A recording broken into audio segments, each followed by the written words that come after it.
how we can all do better, we're joined tonight by Keawe Parker, whose story of overcoming discrimination we just shared. Dr. Sandy Livingston of the Hawaii LGBT Legacy Foundation, and educator and life coach Karen Gibson. Thank you all for being with us. Well, from issues in schools to issues in the workplace with bullying, discrimination, or bigotry, what are the biggest problems that you are seeing right now that folks are struggling with? Karen. Well, as a parent coach and a tutor, I've had students share their experiences being cyberbullied or maybe physically bullied, and a lot of it makes them feel that they're not worthy. So my whole part in their life is to make sure that they understand that their worth is not defined by bullying, that their worth is not, right? Their self-esteem is really damaged when things like this happen to them. So it's a very crucial age when their self-esteem and their need to be approved can cause trauma in their lives, especially when they navigate the journey to adulthood. No, that's for sure. And it's not just in school. I mean, we see this in adult life, in the workplace, and more, and in social settings. Sandy, what are you seeing and hearing? I'm seeing a great deal of anxiety. I see it from the people who are bullying as well as the people who are being bullied, obviously. There seems to be a great deal of people not really understanding how all of these things are going to be playing out in the next 5 to 10 years. The pandemic, the elections, social issues, economic issues. There's so much in the air right now that there is so much anxiety being spread everywhere. There's fear being mongered all over the internet, all over the airwaves. We have people not understanding what the future is going to hold, and so this anxiety is driving them. And this anxiety often drives them to do things that are harmful to other people, and oftentimes they're not even realizing how damaging what they're doing is. Let's talk a little more about how has the pandemic in particular impacted those social issues for our community. And Dr. Livingston, continue on. Well, the pandemic has really kind of pulled the rug out from under everyone. We were trucking along thinking, okay, we've got, this president that says a lot of things that damages a lot of people, but we'll get on the other side of it. And then the pandemic hits, and the anxiety just goes through the roof, whether it is mainlanders coming out here to escape the mainland, bringing their culture here, not integrating into the Hawaiian culture as we have it, or it is just people out here already stressed with anxiety of what is going to happen to us in the long term. This pandemic has really raised a lot of those issues to the surface. And because we don't have a lot of people talking about how to deal with this anxiety, how to navigate the fear, there are people stepping into the gap and guiding people astray, saying, yes, bully people, yes, intimidate people, tell them what you are told to say and bully them so that you can feel better about who you are. So we are not getting enough safe spaces for people to freely come in and be able to deal with their anxiety and deal with their fear. They're just told to suck it up and move forward. Keawe, continue on that topic. How has all of this trauma and anxiety, as Sandy says, worsened in this past year and a half? Yeah, I think looking at the data for the amount of screen time that's increased, people have been given so much time and space and unfortunately energy and attention. But some of that has had the positive effect of having to face these issues head on that we would normally just sort of brush to the side or go about our day-to-day business and our hustle and bustle of every day, and we can turn a blind eye to, the issues that affect the Black community, the issues that affect women, affect queer, LGBT, trans brothers and sisters. And so having this time and energy to really look within ourselves, not only as an individual, but as a community and a society, has only exacerbated, I think, and highlighted a lot of these issues that have been going on for a really, really long time, centuries even for a lot of people. So that's a good point. It just brings them to the surface with a spotlight. Well, what are some of the most important tips you can give to people who are dealing with these social issues? How can they respond? Karen? I think many of us, like Dr. Sandy was saying, we are operating in fear, unpredictability, anxiety. So sometimes even people who want to help, they're resistant because they don't know if their support will be accepted. So I think the one thing we all need to do is know that it is a societal problem. You know, it is something that we just sometimes being an advocate, you know, if you know someone who is going through some kind of discrimination or bullying, to just be there and offer a safe space so that they feel comfortable sharing what they're going through, because many of them fear judgment because they are already judged. Thank you. And Dr. Sandy, your perspective on that, again, you know, beyond the school-age kids, they may have those counseling resources at schools, but what about adults? What are some tips for adults who are dealing with these social issues? That is a very good question, because you're right. There's not a lot of resources for adults to be able to feel safe. And honestly, some of the people that I least expected to make me feel safe in the last few years have helped me feel safe. And so I would say to the people who are outside of the bullying and are watching other people do it, what I would say is step in and talk to the person who is being bullied, because nothing will make a bigger difference in their life than knowing that someone else sees it and they're not just crazy. Oftentimes people who are being discriminated against get gaslighted.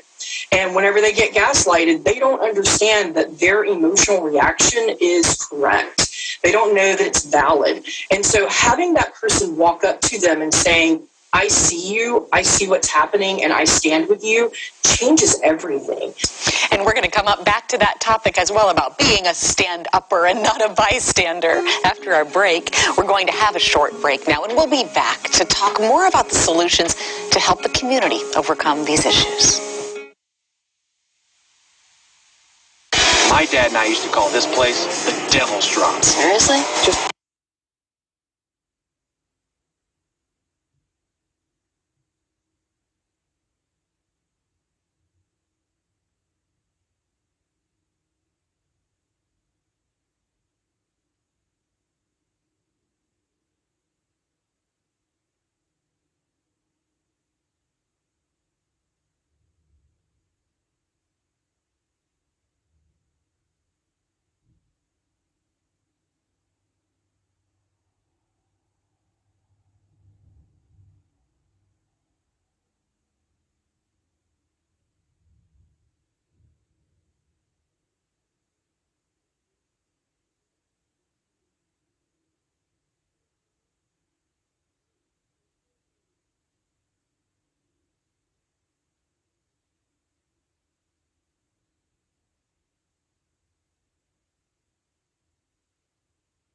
On the road, making 3 stops at the Kunia Shopping Center. On the menu, we have Thai Village, Kunia Chinese, and Tiana's. You're going to love the spread from these restaurants. Yes, and when you're at Pearl Ridge Center, a savvy shopper will visit the Mount Fox. They've got cute designs for women and a 9th Island brand that'll get you ready for Vegas. Ooh, I've never been.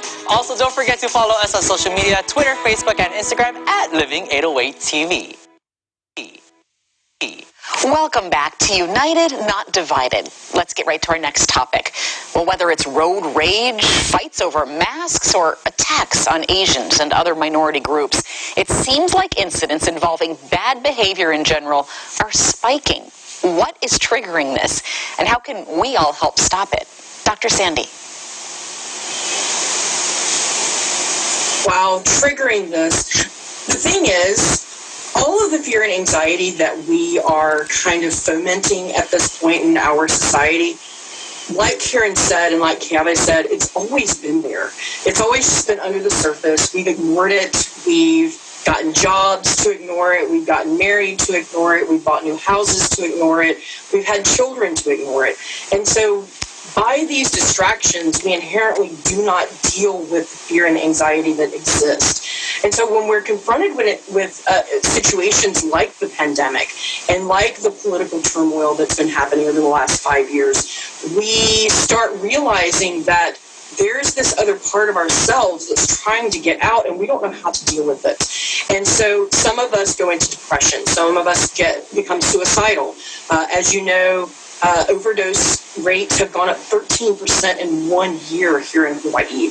And it is because of all the things that are happening, whether it is, like I said, the social or the political issues. And so while we've been distracting ourselves, now that cover's been taken away, we're having to face it, and we're not being told how to deal with it.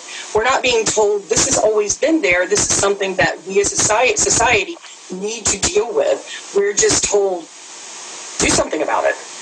Abuse your neighbor.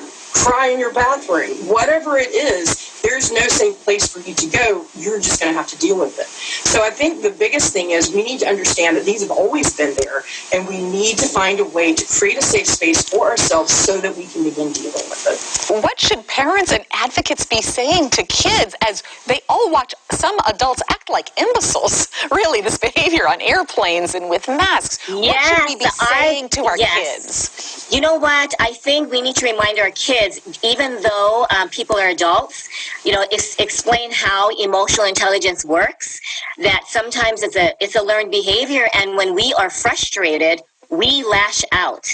I asked a 19-year-old, and she said, you know what? I think sometimes when we are angry, especially with rage, we don't know how to communicate. We don't know how to show our feelings, so we just act out, and sometimes it turns violent. But if kids know that just because we're adults, sometimes we don't know how to act appropriately. But role model, it really, comes from the home, and role model so that you're aware of how you're speaking, how you're reacting to the news, and whether you're upset when you hear someone sharing opinions that are different from yours, because that's what kids are going to pick up on. How mom and dad react to news. Are they upset? Are they yelling at the TV? That will be something they'll pick up on. Good advice. It starts at the home. Well, a lot of folks who are not directly impacted by discrimination or bullying may be watching and think, why should I care? I'm not part of the problem. But they can be part of the solution. What do you suggest to those folks about how they can help? Karen?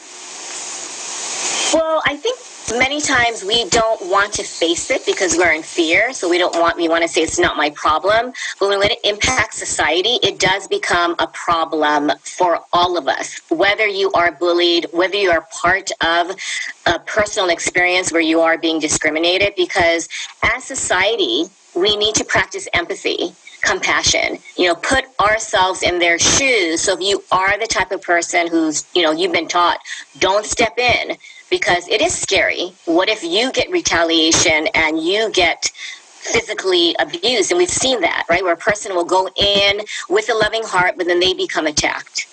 But I think, like I said, since, as a parent, coach, and educator, I always stress, the values, the key values. And it is, respect, it's empathy, it's being kind, is being fair and caring. And sometimes I think we forget that that's all we want. I think all of us, when I ask my teenagers what they want, is to be heard, understood, and not judged. So if we can just practice that as a community, we can be more united and less divided. Thank you. And Keave, same topic to the person who might say, I'm not a bully, I haven't been bullied, what's my role in this?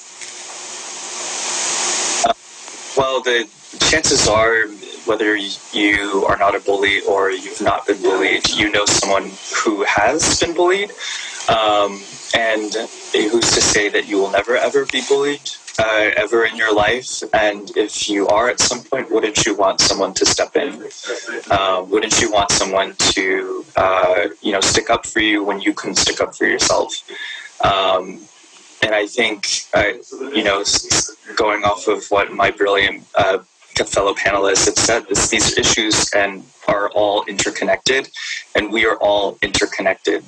And really understanding that is going to be key as a society, because if you're tired of us asking, begging, fighting for help, then help us fight for help and equal rights, and then we won't have to beg anymore. And so... Well, thank you. And to help everybody build that toolbox for those who do witness issues, what are some more tips to recommend to help those people feel comfortable stepping up, speaking up, coming forward and saying that behavior is not okay when they witness it, even from the outside? Dr. Sandy.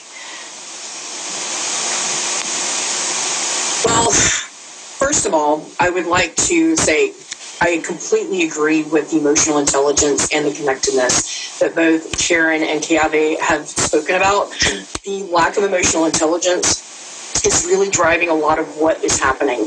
And due to that lack of emotional intelligence, it really inhibits how we're able to step forward and help other people, as well as stand firm and help ourselves. And so what I would say is that it is never easy to be able to stand up and feel like you are the only person speaking out against something. But trust me, if you see it, other people are seeing it. And if those other people are seeing it, they're also waiting for someone to stand up. So be that person. Stand up. Whether you are the one being bullied, whether you are an eyewitness of this, both of you have this power to stand up to that bully, to stand up to the collective bullying, to the cacophony of bullying that we're experiencing right now.